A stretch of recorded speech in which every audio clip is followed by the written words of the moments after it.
purposely mess up the record. This book comes via the very person I was picking on last week, because I can't get my copy back, but she told me afterwards, after picking on her, that she's had this book on her desk for how long? A couple of months. And in fact, we have reason to believe that our conference president has even perused this book. So, my criticism now isn't that you didn't know about it, but that knowing about it, you didn't read it. I can't win, huh? I asked her to bring her copy, and I'm going to read 2 pages from it, and it's the first 2 pages. Malachi Martin, author of The Jesuits and the Final Conclave. The Jesuits is very good. The Keys of This Blood. The Struggle for World Dominion between Pope John Paul II, Mikhail Gorbachev, and the capitalist West. Willing or not, ready or not, we are all involved in an all-out, no-holds-barred, 3-way global competition. That's quite an opening sentence. Most of us are not competitors, however. We are the stakes. For the competition is about who will establish the first one-world system of government that has ever existed in the Society of Nations.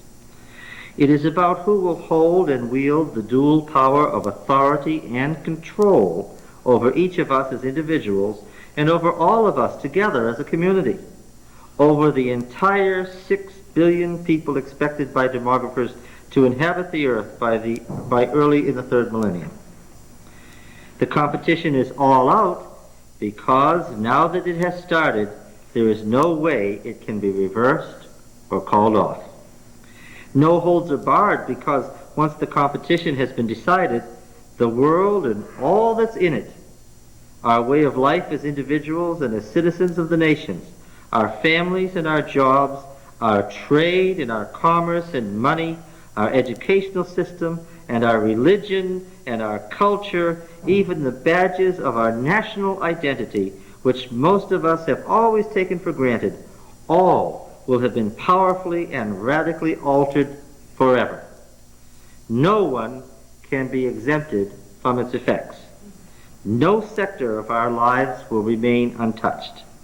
The competition began and continues as a 3-way affair because that is the number of rivals with sufficient resources to establish and maintain a new world order.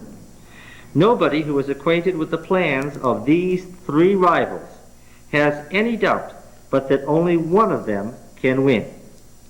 Each expects the other 2 to be overwhelmed and swallowed up in the coming maelstrom of change.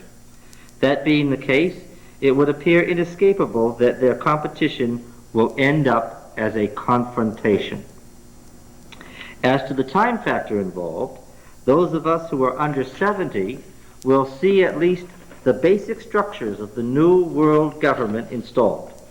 Those of us under 40 will surely live under its legislative, executive, and judiciary authority and control. Indeed, the 3 rivals themselves, and many more besides as time goes on, speak about this new world order not as something around a distant corner of time, but as something that is imminent, as a system that will be introduced and installed in our midst by the end of this final decade of the 2nd millennium. What these competitors are talking about then is the most profound and widespread modification of international, national, and local life that the world has seen in thousands of years. And the competition they are engaged in can be described simply enough as the Millennium Endgame. 10 years before this competition became manifest to the world at large, the man who was destined to become the first, the most unexpected, and for some at least the most unwelcome competitor of all in this Millennium Endgame, spoke openly about what he saw down the road even then.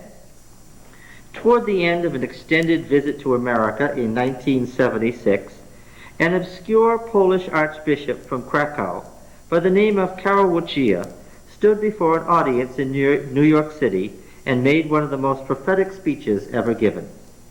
Quote, "We are now standing in the face of the greatest historical confrontation humanity has gone through," he said, "a test of 2,000 years of culture and Christian civilization with all of its consequences for human dignity, individual rights, and the rights of nations."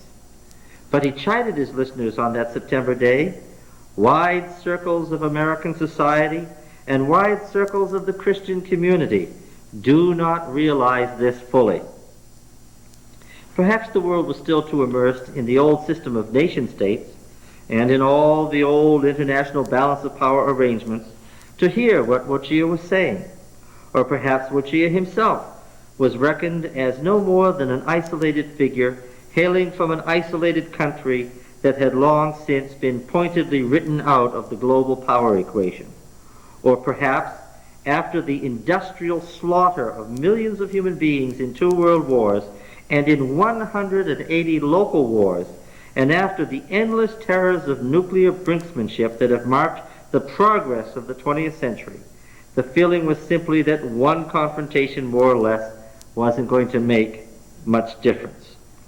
Whatever the reason, it would seem that no one who heard or later read what Karol Wojtyła said that day had any idea that he was pointing to a competition he already saw on the horizon, a competition between the world's only 3 internationally based power structures for truly global hegemony. It's an interesting first 2 pages to a book. Yes. Now, this man is a Catholic. This man is not writing from a particularly religious perspective. He is a critic of the 3 great power structures in the world. Now, in Revelation, let's go over to Revelation for a moment. In Revelation, we are told about the great final Babylon. Are we not?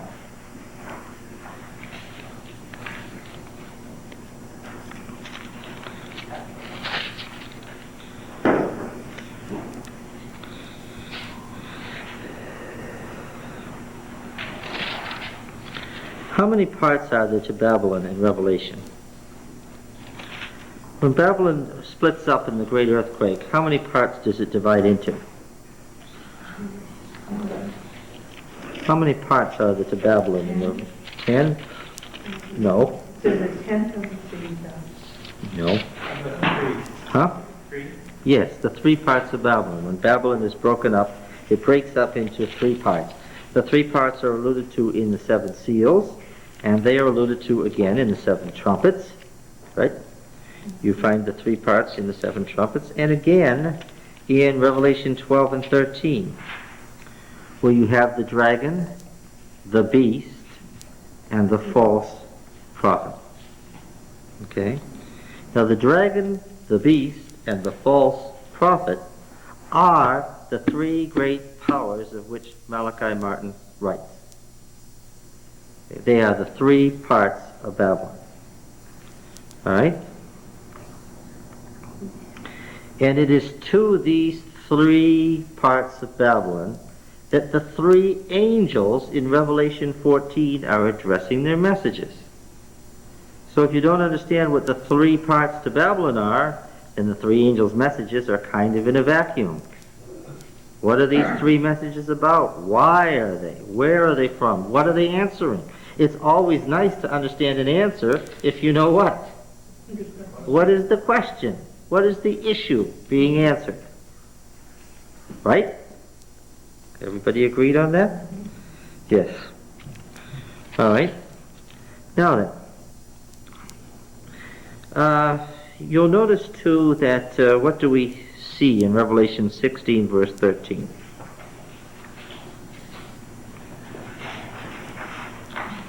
Unclean spirits. Unclean spirits, how many? 3. In the mouth of the dragon, the beast, and the false prophet. 3 foul spirits like frogs, for they are the demonic spirits performing signs, who go abroad to the kings of the whole world to assemble them for battle on the great day of God Almighty. All right. And then in Revelation 17, of course, we have the transfer to the seventh head. And I know which of the three contenders will be the leader. I know which will be second, and I know which will be third. How do I know that? I read Revelation 17 and 18. I already know. I don't need Malachi Martin to tell me, and he doesn't tell me in this fat book. He tells me what he thinks will happen, and guess what? I think what he thinks will happen is right. But I don't think he's right because he's marshaled the vast evidence that's in this book. I think he's right. Why? Again, because what? Now, do things happen because they're prophesied? No. No. That would make prophecy unconditional. We'd have to be dispensationalists. Then we'd have to be Pat Robertsons. And then if we were consistent, we'd have to end up being Catholics. Right? I mean, if we were fully consistent, if we started down that road, we'd have to end up where? We'd have to go say to the Pope, sorry, you were right. Okay. Now, why are things prophesied? Because people are going to make decisions, and what? And God knows what those decisions are. Yes. Right. Exactly. Otherwise, otherwise prophecy becomes a self-fulfilling automatic thing. Okay? Okay. So, one of these nights, we're going to look at what the three parts of Babylon are, and why they are, and who's going to win and who isn't. But, just for the fun of it, why don't you read through, after the great throne vision in Revelation 4 and 5, begin about Revelation 6 and read all the way through Revelation 18. Okay? Begin about chapter 6 and just reread it. It's sort of like rereading the Gospel of Luke. You knew what it was there, but sometimes it surprises you when you read it again. You know what I'm saying? Sometimes just rereading the Gospel, it's a surprise. Rereading Revelation, it's a surprise. Okay? Oh, should I read the section on Adventism? No, you don't want to hear that. In the book? What? In the book? Yeah. I don't remember where it is. I don't remember what page it is. John, What? have you ever heard any Catholic people interpret Revelation? Mm-hmm. What do they say? No. That's part and parcel of the study that we'll need to do. It's a good question. But it would, it deserves She about. needs to tell you now. John, it's Mark. Take all the fun out of it. It is? Oh, thank you. I'm glad you know what I'm doing.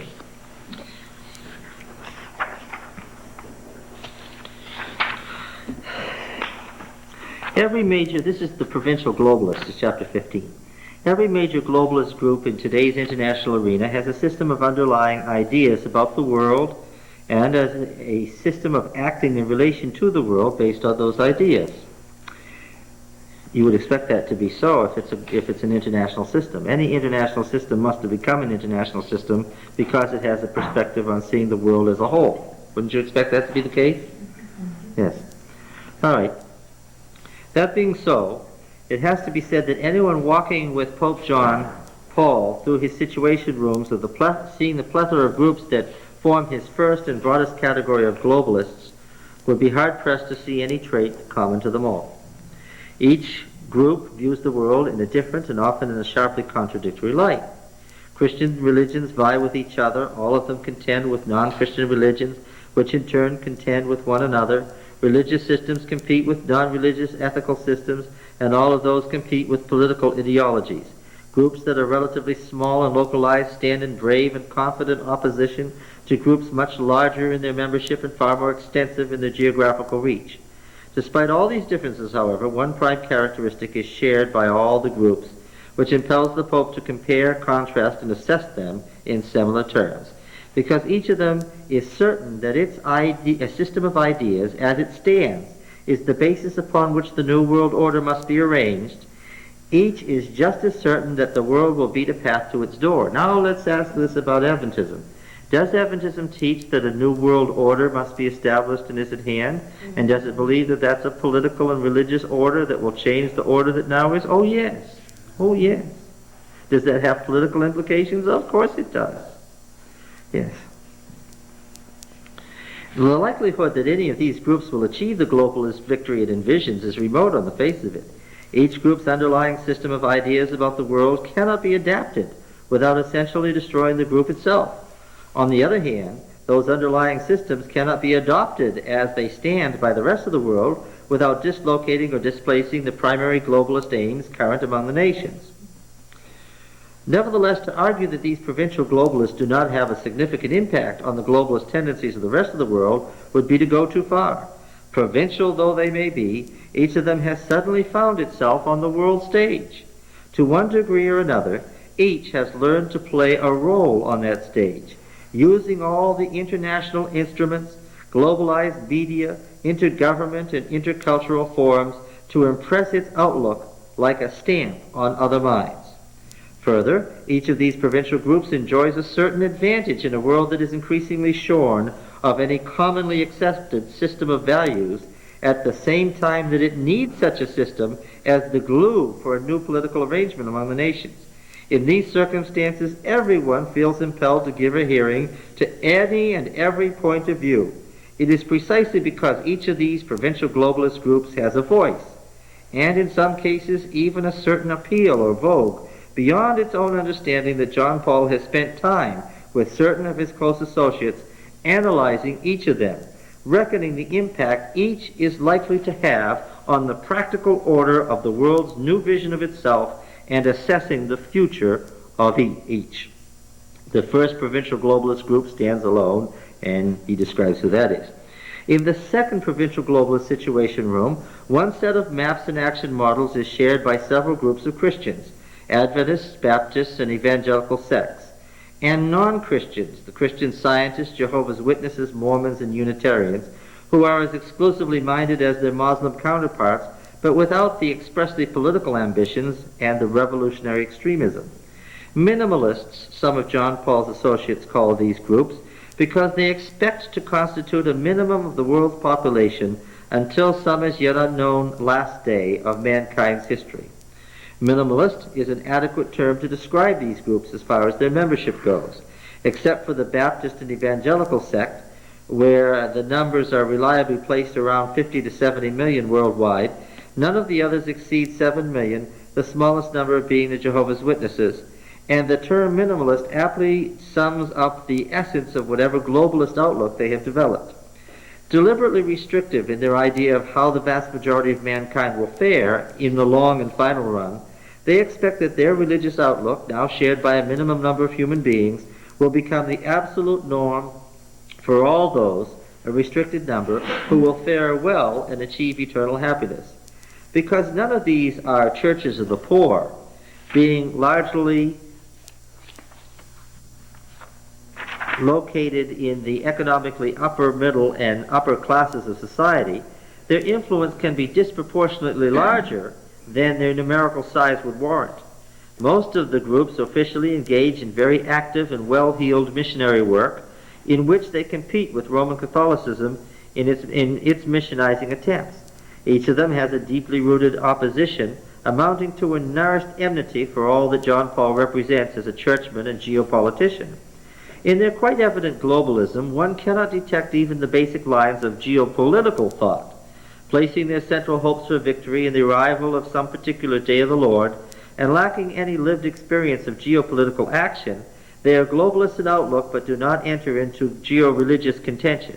Their interest for John Paul lies in the element of opposition to him that they present.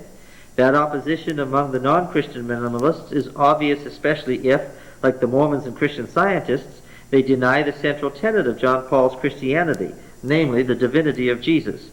Among the Christian minimalists, the opposition is virulent and has a long history.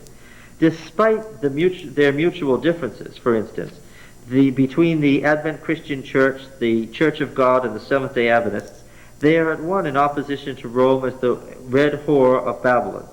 Given their separate and separatist perspectives on the world, in one sense these groups are uneasy allies at best. but there is good reason for them to be placed by John Paul in one command center. For one thing, their origins unite them in a particular point of view concerning Pope John Paul. They all arose within the context of rebellion against the authority and privileged teaching power of the Roman Church. At different times and places, each minimalist group climbed off the battered but always advancing geo-religious caravan of the Papal Church. Each group remains at the place where it disembarked, and each retains its deep objection to the authority now embodied in the pontificate and person of John Paul II. Another important and practical trait shared by the minimalists is that all of the groups sprang up within the Western democracies, and the vast majority of them are homogeneous products of the United States. They have been formed in the very womb of Western democratic principles about the rights of man and the dignity of the individual, and with few exceptions, they accept the latter-day American interpretation of a wall that separates the church and the state. The difficulty for John Paul, and indeed for the minimalist groups themselves, is that these democratic principles to which they have bound themselves are about to swamp the system of underlying ideas by which they identify themselves and on the basis of which they desire to interact with the rest of the world. In their eyes, their regard and respect for democratic principles imposes upon them an obligation, the religious as well as the civil and political obligation, to defend every person's right to be wrong. Every person must have the right not only to believe in hell of the damned and the heaven of the saved, every person must literally be assured the right to choose hell over heaven. That obligation carries to that extreme not only sets the minimalists apart from John Paul, it sets them against him as well. It sets them apart from the Holy Father because democratic principles cannot take precedence over divine revelation. No one can be forced to believe in heaven or hell or to choose the one over the other. Nevertheless, it is axiomatic for John Paul that no one has the right, democratic or otherwise, to a moral wrong. What do you think of that idea? And no religion based on divine revelation has a moral right to teach such a moral wrong or abide by it. Okay? So you wouldn't say that if heaven is a right that we should allow people to disregard the Sabbath. If we were right, and that's the law of God, what would he say? We must insist that what? That everyone keep it. Impose, I think, is the word you were looking for. Okay, yes. Yeah. He says this idea to allow people to choose hell is immoral. Okay? Ooh, me, that's a lot. So freedom of choice is out. Well, Catholicism is Augustinian. Right? Calvin was an Augustinian. Catholicism is Augustinian. We've been talking about this for weeks now. Right?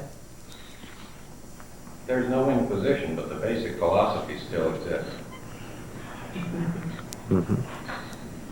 It is axiomatic for John Paul that no one has the right, democratic or otherwise, to a moral wrong, and no religion based on divine revelation has a moral right to teach such a moral wrong or abide by it. In a world that has come to see itself in the right to be wrong perspective, common to the minimalists, the claim of each of these groups to be heard on an equal footing with everyone else cannot be shunted aside. Like the Angelists, in John Paul's perspective, all minimalist groups contain part of the full revelation made by God to his church, which he placed under Peter's care. So, what's he saying there? That any of these minimalist Christian churches are what? Huh? Part of the Christian church, of which he is the head, and which he must, which he has the obligation as the Pope to answer to God for later, that he not allow people to wander off. Right? Some parts of the full revelation made by God to his church, which he placed under Peter's care. On the day of reward and retribution for which each of these groups waits, whatever element of the true religion each maintains will surely be integrated into a profession of the full faith of Christ. In the interim, however, it is evident to Pope John Paul that as an array of groups who have crowded into the arena of the Millennium Endgame, the importance of the minimalists is that they render the world a more congenial place for groups who profess to embrace the same democratic principles, but who are totally bereft of and contemptuous of any truly religious elements embraced by the minimalists, and who are far more ambitious than the minimalists to establish a practical globalist agenda before the last day arrives. Okay. And in passing thereafter, description. All right?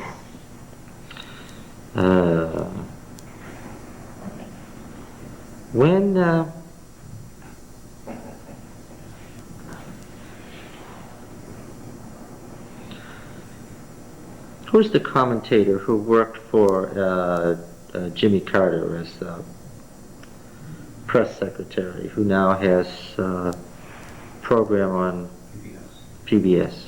Bill Moyers? Bill Moyers, yes. When Bill Moyers took a trip with David Rockefeller and reported on how many people did he say ran the economy of the world, to his amazement? How many people did Bill Moyers say he discovered on his trip with David Rockefeller, ran the economy of the world on a day-to-day basis? 12 to 15. He was amazed that there are 12 to 15 people only who run the whole economy of the whole world on any given day. Yeah. We'll talk about that later.